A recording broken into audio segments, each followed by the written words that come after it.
Hello, welcome to a new video. ഇന്ന് നമുക്ക് മത്തങ്ങ കൊണ്ടൊരു ഒഴിച്ചുകറി തയ്യാറാക്കാം. ആദ്യം തന്നെ കഴുകി വൃത്തിയാക്കി വെച്ചിരിക്കുന്ന വൻപയർ ഒരു കുക്കറിലേക്ക് മാറ്റി 3 വിസിൽ വരുന്നത് വരെ ഒന്ന് വേവിച്ചെടുക്കാം. ഇനി അതിലേക്ക് ആവശ്യമായിട്ടുള്ള മത്തൻ കഷ്ണങ്ങൾ ഇതുപോലെ ചതുര കഷ്ണങ്ങളായി മുറിച്ച് വയ്ക്കാം. വൻപയർ വെന്തതിന് ശേഷം മത്തൻ അതിലേക്ക് ചേർത്ത് കൊടുക്കാം.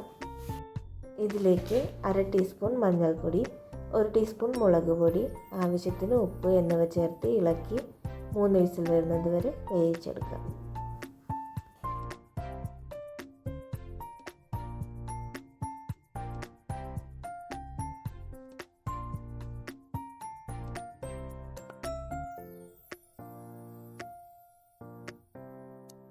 ഇതിലേക്ക് ആവശ്യമായ അരപ്പ് തയ്യാറാക്കുന്നതിനായി അരമുറി തേങ്ങ, അല്പം ജീരകം എന്നിവ ചേർത്ത് നന്നായി അരച്ചെടുക്കാം.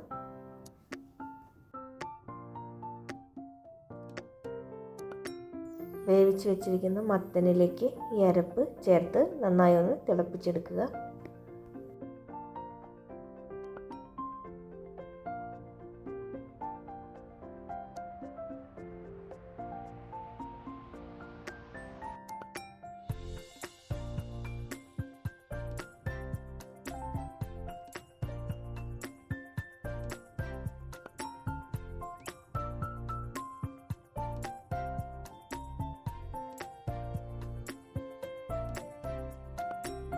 ഇതിലേക്ക് കടുകും കറിവേപ്പിലയും ചുവന്ന മുളകും കൂടെ താളിച്ച് ചേർത്ത് കൊടുത്താൽ കറി തയ്യാറായി കഴിഞ്ഞു.